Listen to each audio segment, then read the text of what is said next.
여러분 너무 반갑습니다. 오늘 함께 예배를 주셔서 너무 기쁘고요. 우리 또 특별히 어머님들이 이렇게 오셔가지고 너무 반갑습니다. 그리고 오늘 특별히 우리 다카시 형제의 우리 아들이 왔는데 예전에 우리 서울에서 한번 봤는데 오늘 더 멋있는 모습으로 오게 돼서 너무 온 마음으로 환영한다고 얘기하고 싶습니다. 웰컴 투 대구. 환영합니다. 환영합니다. 자, 오늘 제가 여러분과 나누고 싶은 말씀은요. 다시 시작하는 방법에 대해서 여러분과 이야기하고 싶습니다. 여러분 살아가면서 실수를 많이 하십니까? 저도 실수를 너무 많이 해요. 그 실수해가지고 정말 이렇게 미안하고 또 죄책감에 빠질 때도 너무나 많습니다. 50여 년 동안 살아오면서 제 인생을 뒤돌아봤을 때 실수투성이었다는 것을 다시 한번 생각하게 됩니다. 살면서 우리가 잦은 실수를 참으로 많이 경험하게 되어집니다.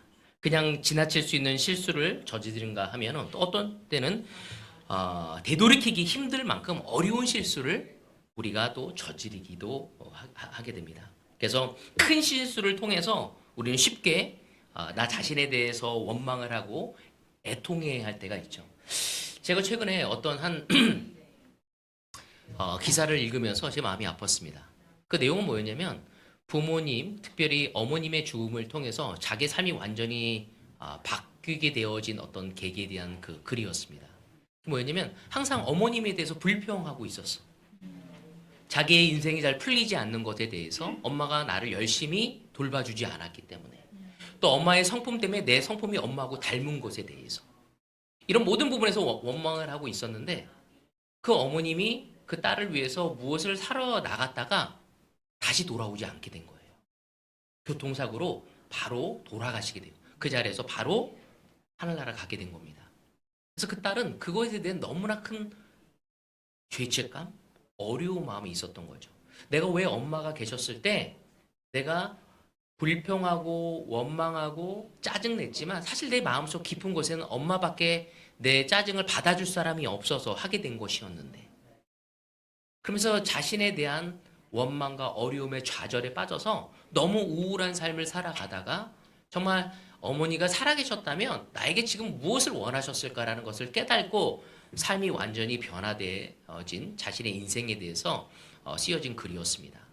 이렇듯 우리는 우리의 삶에 있어서 되돌이키기 어려운 실수와 좌절에 빠졌었을 때 너무 큰 고통과 어려움을 당하게 됩니다.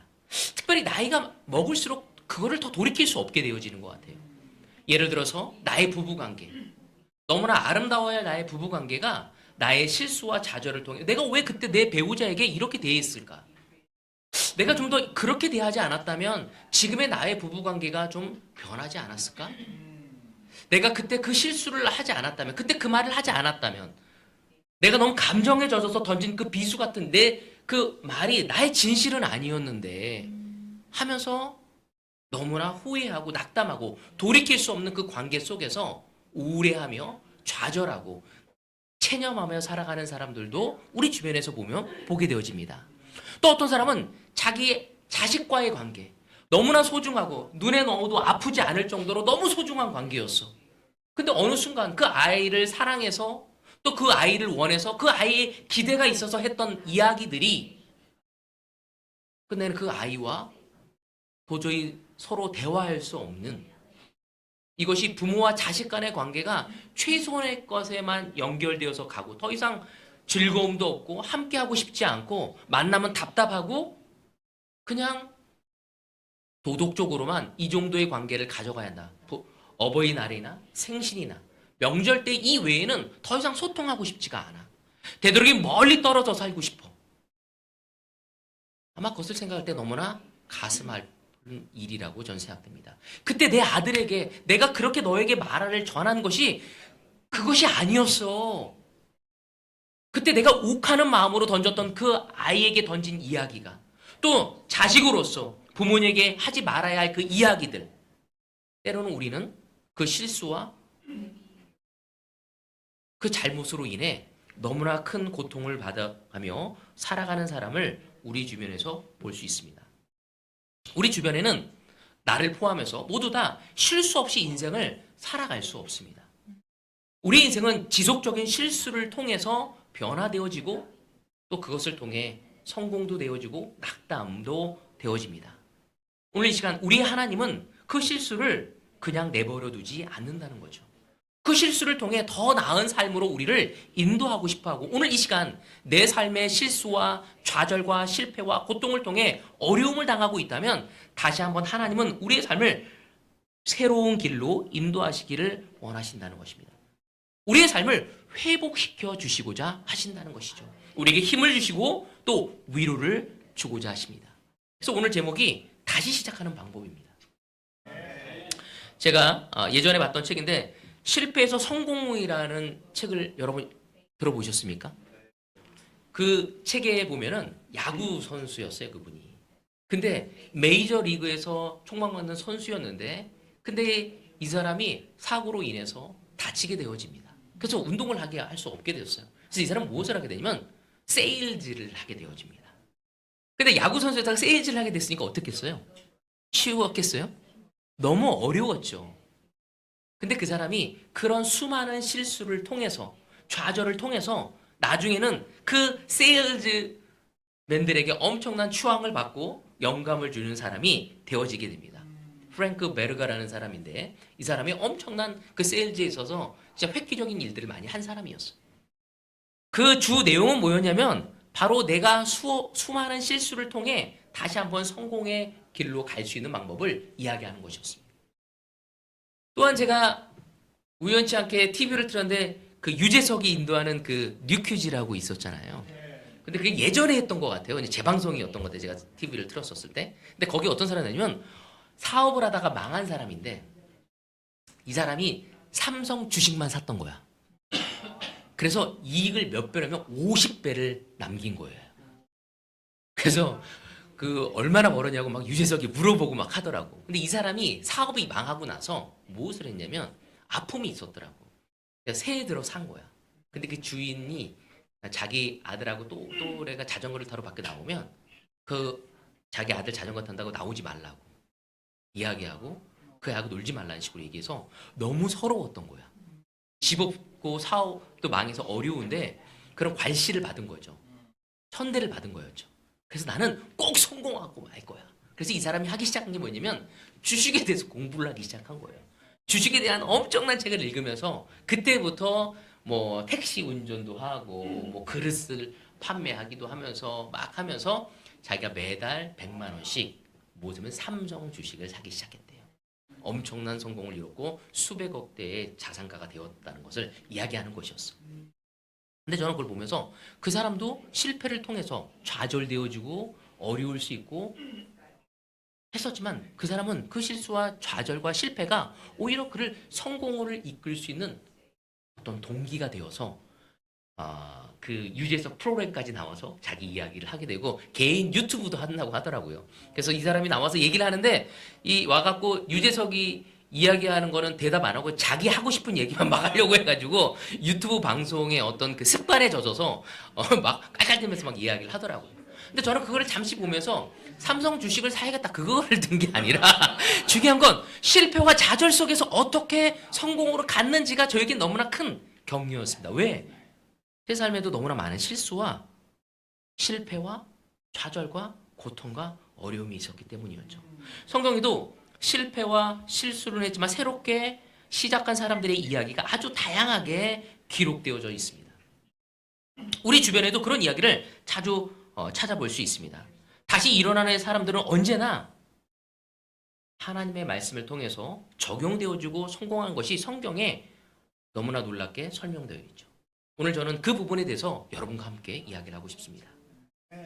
저에게 가장 감동이 되어지는 성경 구절이 요즘에 뭐냐면 여러분이 나중에 읽어보세요. 야고보서 3장 2절입니다. 그거 좀 볼 필요 없고 나중에 살펴보십시오. 시편 37장 같이 보도록 하겠습니다. 시편 37장 24절에 보면 어쩌다 비틀거려도 주님께서 우리의 손을 잡아주시니 넘어지지 않는다.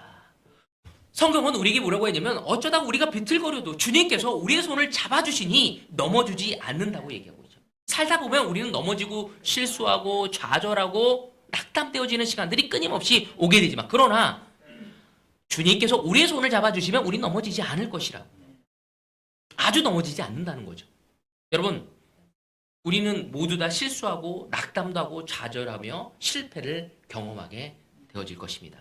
여러분, 공이 있는데 그 공에 바람이 가득 찬 것을 물속에 집어넣고 잠수시켜 보려고 해본 적이 있습니까?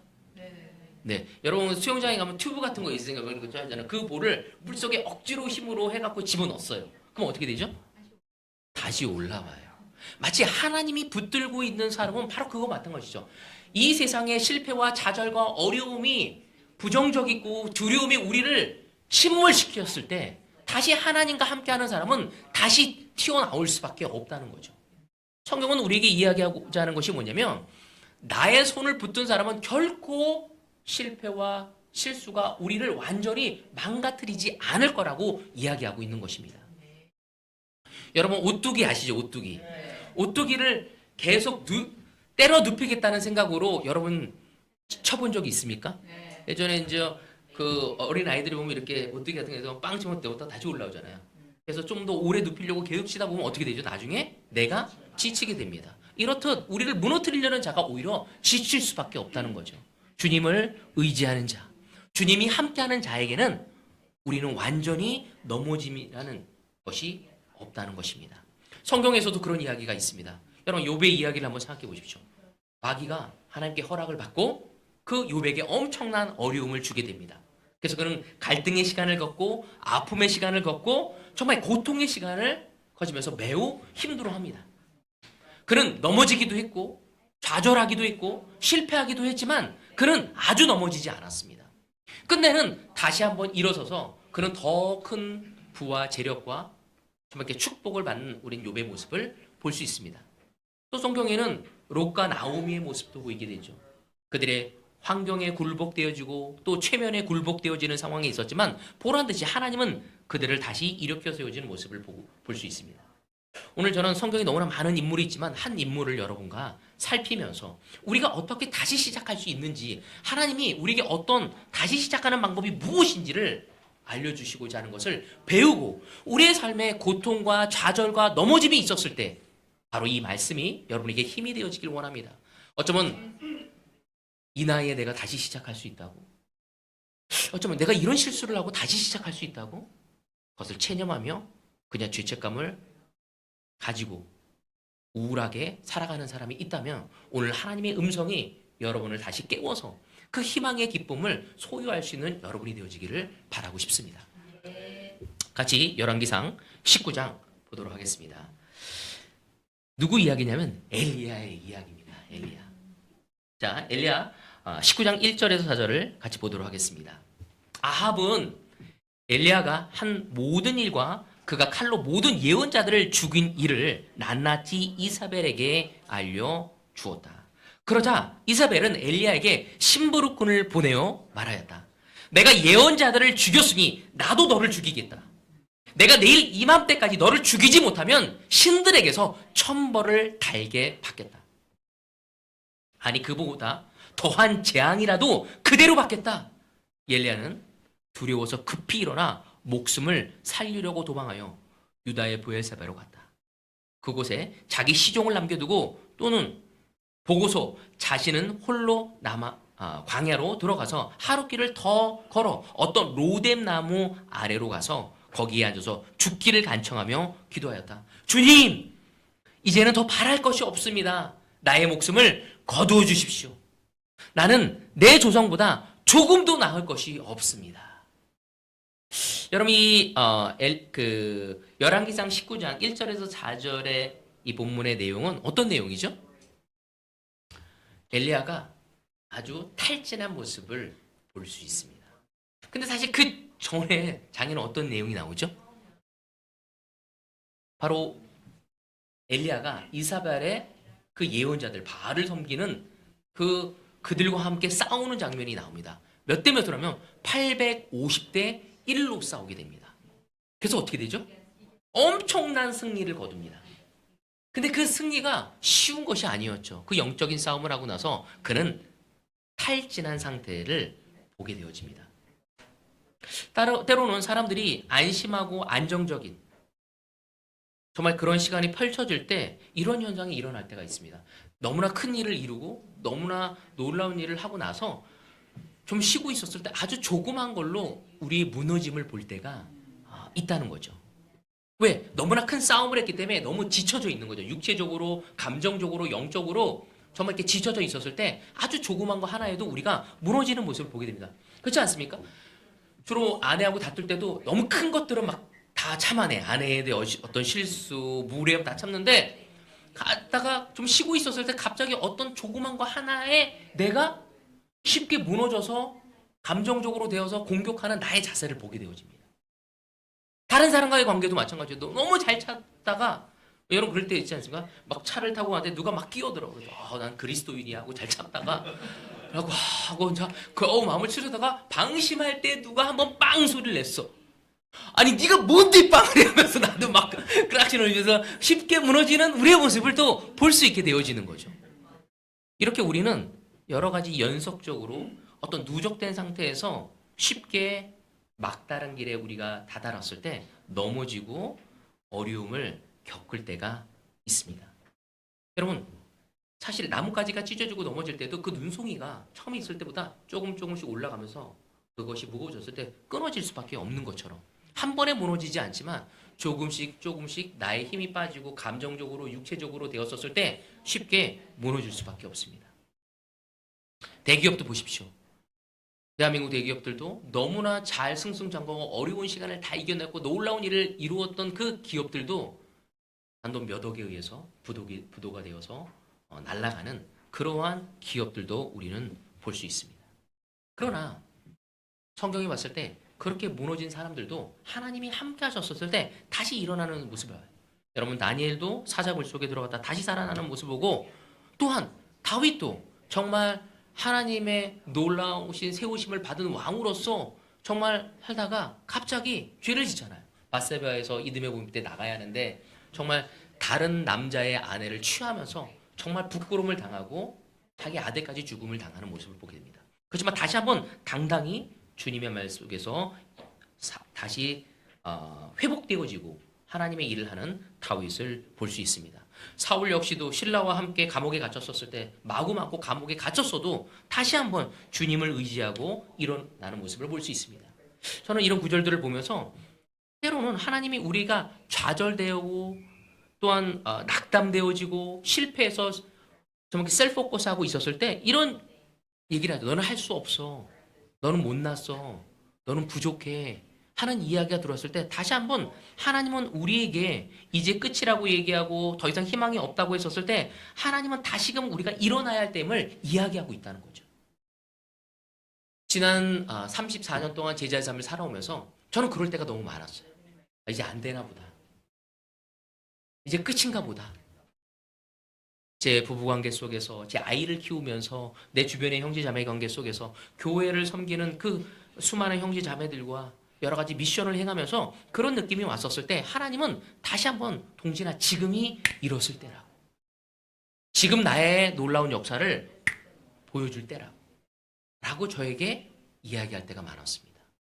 오늘 시간 여러분의 삶에 그런 낙담과 우울함과 무기력함과 좌절 속에 있다면 그 실수로 인해서 여러분 셀포커스하고 있다면 하나님은 지금 너희들이 일어나야 할 때임을 그 음성에 귀를 기울일 수 있는 여러분이 되어지기를 바라고 싶습니다. 스가랴에서 4장 6절 여러분 이게 무슨 구절이죠? 우리 주제예요 사실. 올 한 해 전 대한민국 전체의 구절입니다. 그가 내게 이렇게 말해주었다. 이것은 주님께서 수구바벨을 두고 하신 말씀이다. 힘으로도 되지 않고 권력으로 되지 않으며 오직 나의 영으로만 될 것이다. 만군의 주님께서 말씀하신다. 이 말은 뭐냐면 우리의 인생에 있어서 우리의 방법으로 우리는 많은 것들을 해봅니다. 우리의 재능으로 막 해보잖아요. 우리의 성실함으로 무엇을 하잖아요. 그렇지 않습니까? 또 우리가 가지고 있는 능력으로 무엇인가 해봅니다. 그러다가 막히면 하나님의 방법으로 일어나라. 원래 너희들은 내 방법으로 가야 하지만 내 방법으로 잘 안 갔다면 그냥 네 힘으로, 네 경험으로 해봤다면 네 힘으로 해봐서 망가질 때가 있다면 그때 포기하지 말고 나의 방법으로 다시 일어나는 거죠. 이것이 우리의 일상에서 이루어져야 함을 하나님은 이야기하고 있는 것입니다. 너희들의 부부관계, 너희들의 개인적인 발전, 너희들의 주변 사람들과의 수많은 관계 속에서 낙담되어지고 좌절되어졌을 때 너의 힘으로 되지 않았다면 이제는 나의 힘으로 해야 한다는 것이죠.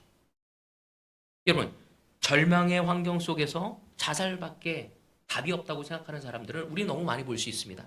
여러분, 대한민국이 자살률이 전 세계 1위예요, 1위. 너무나 빨리 발전하면서 내면의 피로를 채우지 못하고 좌절과 낙담과 실패와 그 열등감과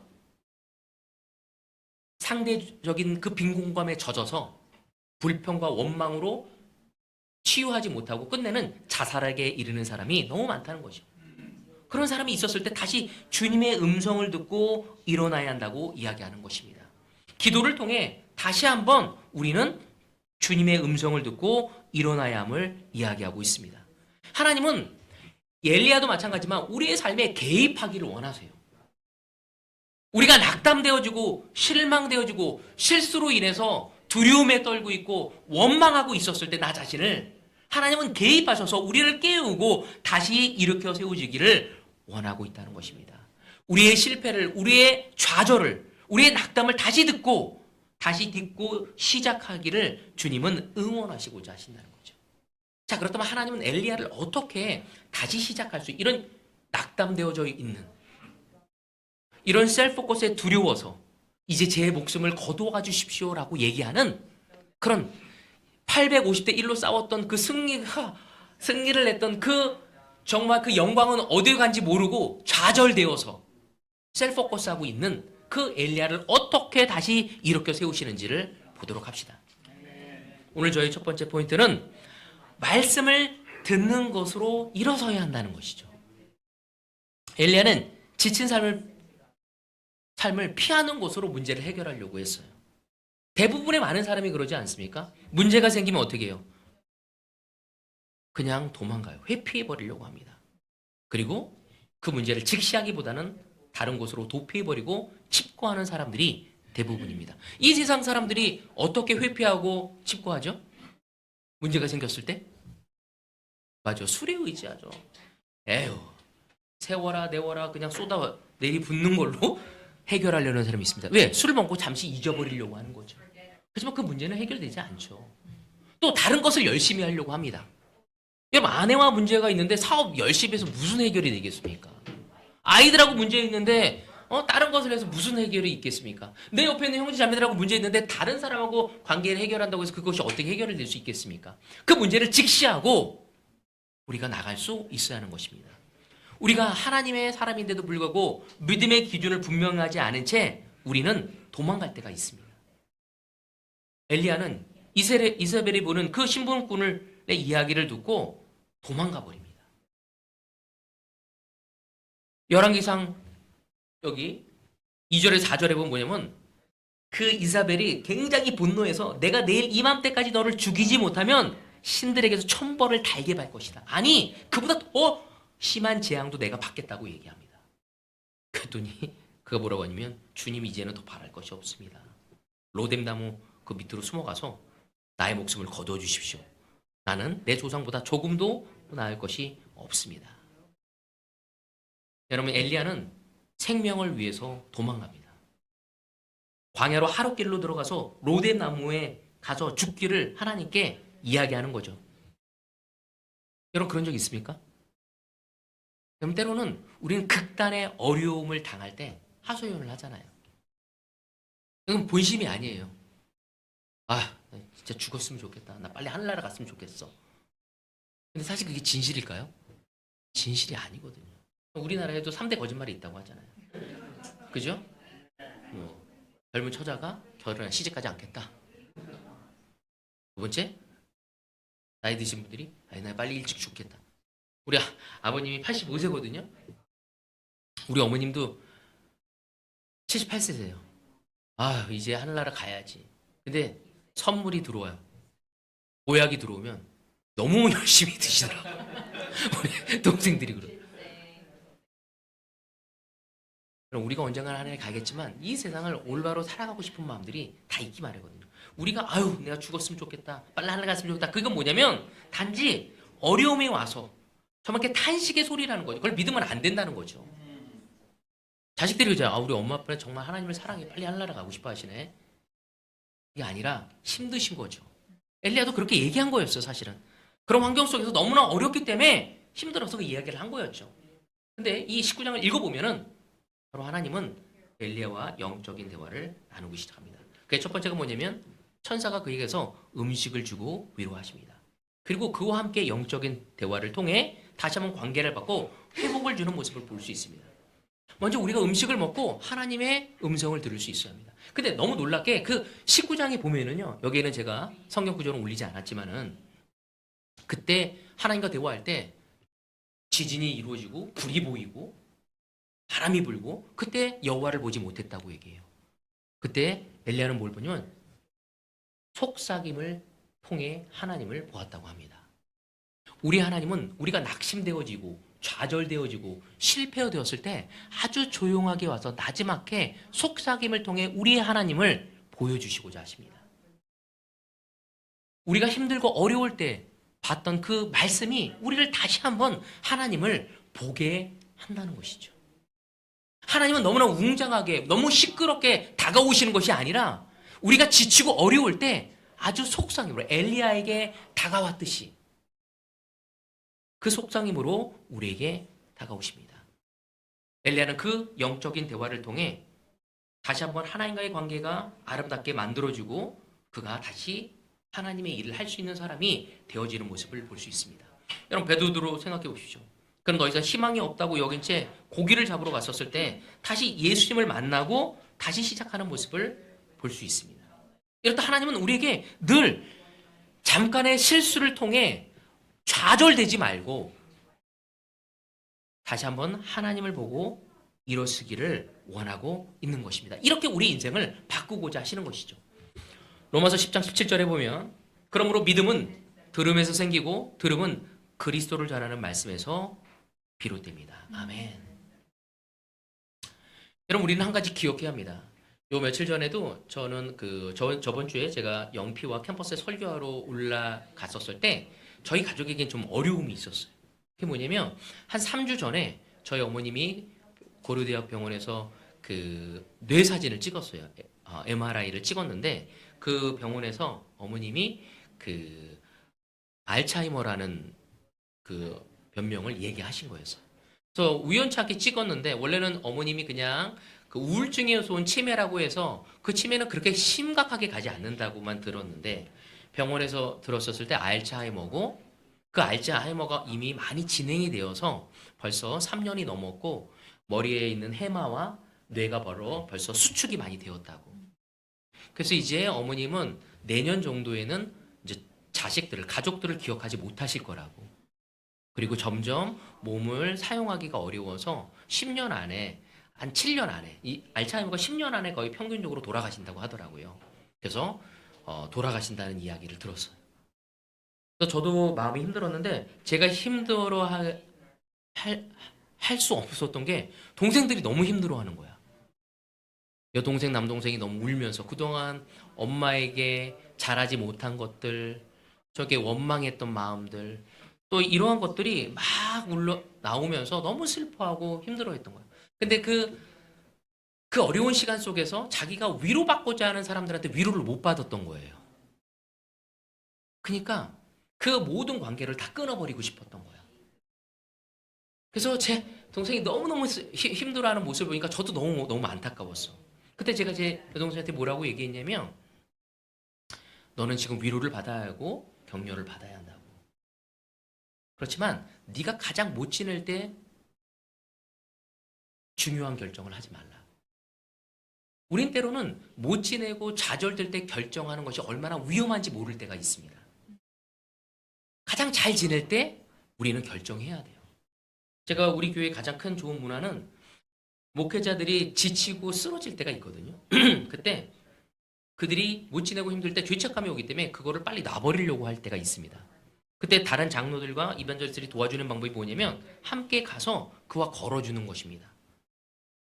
설교하게 하지도 않고 다른 사람을 인도하게 하지도 않고 성숙한 사람이 와서 함께 그와 기도하고 그와 함께 말씀을 보고 함께 성경 공부에 들어가게 하고 그러면서 그의 마음이 다시 하나님께 다가갈 수 있게 해준 다음에 그가 회복이 되어진 다음에 그가 그때 결정할 수 있도록 도와주죠. 계속 이반절리스트로 갈 것인지 아니면 다른 역할을 갖게 될 것인지 그때 우리는 바른 결정을 할 수 있게 되어집니다. 이렇듯 제 여동생이 두고 제가 이야기했었을 때 많이 울고 그가 결정한 게 자기가 지금은 어떤 결정도 하지 않고 말씀을 보고 듣고 하나님께 가겠다고 그리고 자기가 위로받을 수 있는 사람에게 위로를 받고 나서 그 결정을 하겠다고 이야기를 했거든요. 하나님은 우리가 못 지낼 때 던지는 이야기들 극한의 상황에서 던진 이야기가 우리의 삶이 되길 원하지 않습니다. 다시 한번 하나님이 가서 회복되어지기를 원하는 거죠. 어려워도 주의 손을 붙들고 주의 일을 붙들었을 때 바로 그 이후에 우리는 상급을 받을 수 있게 되어지는 것입니다. 시험이 된 사람들과 대화를 나누려고 할 때 그들에게 나타나는 공통점이 있어요. 그게 뭐죠? 그들 모두가 들으려고 하지 않는다는 거죠. 낙담되어지고 실망한 사람들은요. 자기의 감정의 소리에 늘 귀를 기울이려고 합니다. 그게 그들의 곡도. 그래서 누구하고 만나려고 하지도 않고 들으려고 하지도 않고 자기의 감정의 소리만 메어 있을 때가 너무 많다는 것입니다. 듣는 것은 우리의 마음을 열게 만듭니다. 하나님께 우리의 마음을 여는 것이 중요한 것입니다. 우리의 감정의 소리만 귀를 기울일 때 우리는 결코 새로운 환경을 새로운 관점으로 바라볼 수 없게 되어지는 것이죠. 만약 듣고 믿음이 생기면 자연스럽게 행동으로 이어지는 것입니다. 그리고 위기를 극복할 수 있게 되어지고 실수를 극복할 수 있게 되고 그 실수가 우리에게 새로운 단계로 나아갈 수 있는 것을 바라볼 수 있게 하게 되어집니다. 바로 그것이 말씀에 순종하는 것이죠. 여러분 엘리야를 보면 너무 놀랍게 먹으라고 할 때 먹고 일어나라 할 때 일어나고 움직이라고 할 때 움직여집니다. 그래서 그가 하나님 제 생명을 빼앗아 가세요. 앗아 가세요. 가져가세요. 저는 이제 살 희망이 없습니다. 라고 이야기하는 그가 다시 힘을 내서 하나님의 사람으로 역할하는 모습을 우리는 보게 되어집니다. 여러분 다시 일어나는 사람의 특징 바로 그는 언제나 하나님의 말씀을 의지하고 그 지혜를 필요로 하고 나아가는 것입니다. 여러분 누가복음 5장 5절에도 보면 그는 고기를 잡는 전문가였어요. 그때 예수님이 자기 방법으로 다 하고 했지만 아무것도 이루어지지 않았을 때 뭐라고 하죠? 선생님의 말씀을 따라 그물을 내리겠습니다. 그때 그는 어떻게 되죠? 엄청난 많은 고기를 잡을 수 있었습니다. 여러분 우리 방법으로 하다가 지쳤을 때 그것이 전부인 것냥 생각하고 포기하는 것이 아니라 하나님의 말씀을 듣고 그 말씀을 실천해 보십시오. 야 내가 이렇게 살아왔는데 내 사람 이 정도밖에 되냐 내 경험이 마치 전부인 것냥 생각하지 마시라는 겁니다. 하나님이 지금 여러분이 어떤 상황이 있던지 간에 어떤 처지에 있던지 간에 새로운 삶을 새로운 희망을 주시고자 한다는 것을 여러분이 아시기를 원합니다.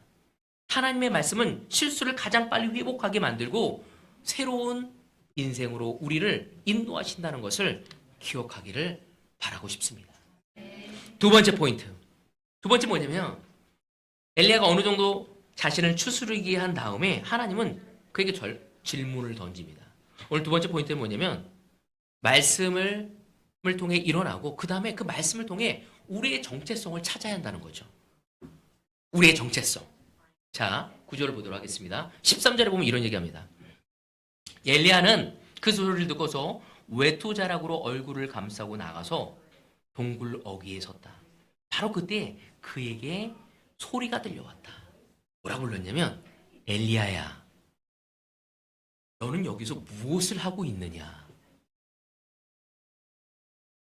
하나님은 엘리야를 보고 너 지금 어디에 있는 거니? 몰라서 물어봤을까요? 내가 있는 자리가 지금 너의 삶의 환경과 맞는 자리가 아님을 알려주고자 했던 것이었어. 어느 순간 우리는 너무 멀리 떨어져 나가 있는 우리를 보게 됩니다. 실수를 통해, 좌절을 통해, 아픔을 통해 우리가 있어야 할 자리가 아닌 너무 멀리 가버리게 되는 거죠. 하나님은 엘리야에게 그것을 알려주고자 했던 것이었습니다. 너는 하나님의 사람으로서, 내가 선택한 사람으로서 너가 있어서는 안 될 곳에 서 있음을 알려주고자 했던 것이었습니다. 엘리야는 지금 무기력한 자리에, 죄악의 자리에, 염려의 자리에, 문제의 자리에, 아픔의 자리에 서 있는 것을 보고 그는 너가 거기에 있지 말고 다른 곳에 가야 한다는 것을 알려주고자 했던 것이었죠. 엘리야가 있어야 하고 어울리는 자리가 어디였는데 바로 기도의 자리였어.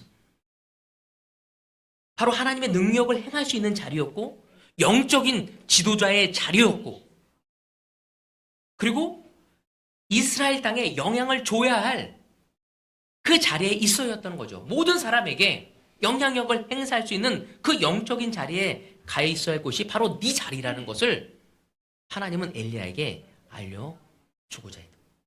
그렇지만 엘리야는 너무 초라한 자리에 있었어요. 네가 왜 거기에 있냐고. 여러분 그럴 때 있지 않습니까? 우리 아이들이 어떤 실수를 하고 위축되어져 있었을 때 우리가 어떤 마음을 갖죠? 야, 그 실수가, 야, 그 잘못 괜찮아. 그걸 두고 다시 일어서야지. 아이들이 너무 그 자기가 기대대로 되지 않고 실수하고 좌절되고 어려운 자리에 있었을 때 우리는 안쓰럽습니다. 그리고 격려해주고 싶어. 야, 그거 별거 아니야. 네 인생에 있어서 힘내. 넌 내 아들이야. 넌 내 딸이야. 라고 이야기해주고 싶은 것처럼 하나님도 우리에게 이야기하는 거죠. 동진아, 너 왜 거기에 있는 거니? 애들이 주눅 들어있으면 우리 마음 아프잖아요. 바로 하나님이 우리에게 그 말씀을 하시는 겁니다. 다시 힘을 내라고. 그 아픔은 너를 성장하기 위한 것이라. 지금 그것을 이해하지 못한다 할지라도 내가 그거를 통해 더 큰 일을 이룰 거라고. 너는 내가 만든 걸작으로 네가 어울리는 자리에 가야 하고 너는 회복되어져야 함을 이야기하고 있는 것입니다. 하나님이 보실 때 우리가 어울리는 자리에 가 있기를 원합니다. 바로 그것은 뭐냐? 우리의 정체성. 우린 때로는 실패와 좌절과 아픔, 실수를 보았었을 때 내가 있어야 할 자리가 아니에요. 이기적이고 불평하고 원망하고 더 이상 아무것도 믿을 수 없고 나만 봐야 하고 이런 자리로 우리가 가게 되어집니다. 하나님은 더 신뢰하고 더 사랑하고 더 영향력 있고 더 하나님을 바라보고 더 놀라운 영향력을 주고 하나님께 더 의지하고 기도하고 말씀에 가 있는 우리가 가야 할 자리, 그 정체성을 회복하기를 원하신다는 거죠. 말씀을 보고 두 번째는 그 말씀을 통해 우리의 정체성을 찾아야 한다는 것입니다. 세 번째가 뭐냐면 눈을 들어서 할 일을 찾으라는 것입니다. 여러분 때로는 우리는 우리 할 일이 그냥 셀프 포커스 할 때가 있잖아요. 너무 엘리야 열왕기상 19장의 15절에 16절에 보면요. 그가 회복이 좀 되어졌을 때 하나님은 그에게 이런 얘기를 합니다. 제가 보지 않겠지만 여기 제가 보지 않겠지만 뭐라고 하냐면 하사엘이라는 사람에게 기름을 부어서 아람 왕이 되게 합니다. 그리고 예후에게 기름을 부어서 이스라엘의 왕이 되게 하라고 합니다. 그리고 엘리사에게 기름을 부어 너를 대신하게 하라고 얘기합니다. 그래서 저는 이 구절을 읽으면서 아니 너무 나 죽여주십시오 하고 막 셀프코스하고 막 했던 사람한테 다시 좀 힘을 좀 냈더니 너무 여러분 하사엘에게 아람 왕이 되라고 얘기하고 예후에게 이스라엘 왕이 되게 하라고 그 왕으로 세우는 게 쉬운 일이 아니잖아요. 기름을 부으고 엘리사에게 네 뒤를 잇게 하라고 하고 그래서 이거 너무 진짜 탈진한 사람에게 너무 많은 일을 맡기는 거 아닌가? 라고 저는 생각할 때가 있었어요. 근데 중요한 건 뭐냐면 우리는 하나님의 사명, 하나님의 부르심을 알지 못했었을 때 힘을 낼 수 없습니다. 그럼 다시 한번 우리는 힘을 낼 수 있어야 합니다. 우리가 해야 할 일이 무엇인지를 알아야 한다는 거죠. 여러분, 선생님이 가장 아름다운 선생님이 학생들을 가르치는 모습이 가장 아름답습니다. 목사가 가장 멋있는 모습은 목사가 가르쳐야 돼요. 상처받았다고 위축되어져 있고 인스큐어하고 있고 셀프포커스 있는 목사는 별로 멋있어 보이지가 않습니다. 여러분 제자들이 가장 아름다울 때가 언제입니까? 기도하고 있고 말씀을 보고 서로 사랑하려고 하는 모습이 가장 아름다운 모습인 것입니다. 여러분 하나님은 우리가 우리의 소명을 찾고 우리가 해야 할 일을 하기를 원하고 있습니다. 그리고 우리의 실수와 좌절과 아픔이 하나님이 사용하셔서 더 놀라운 곳으로 가길 원하는 거죠. 여러분, 기독교사를 살펴보십시오. 1세기 때 예수님이 이 땅에 오시고 제자들과 그리스도인이 생겨서 교회가 생긴 이후에 2000년 동안 교회의 역사는 끊임없는 고난과 역경과 실수와 좌절과 아픔이 있는 게 교회사입니다. 근데 그 교회사로 인해서 전 세계가 하나님의 말씀을 알 수 있게 되어진 거죠. 하나님은 모든 상황을 통해서 선을 이루시는 분입니다. 여러분, 우리는 그 실수와 좌절과 아픔이 우리를 위축하게 만든 것이 아니라 더 큰 하나님을 바라볼 수 있기를. 저는 우리 대구 그리스도교에 있는 모든 멤버가 내가 원하든 원하지 않던 그 실수를 경험하게 될 것이고, 또 아픔을 경험하게 될 것이고, 좌절을 경험하게 될 것이고, 고통을 경험하게 되었을 때 그것이 우리를 더 위축되어지게 하는 것이 아니라 하나님의 손을 붙들고 우리의 정체성을 찾고 우리의 일을 해나가며 성장해 나갈 수 있는 우리 모두가 되어지기를 바라면서 오늘 말씀을 여기서 마치도록 하겠습니다.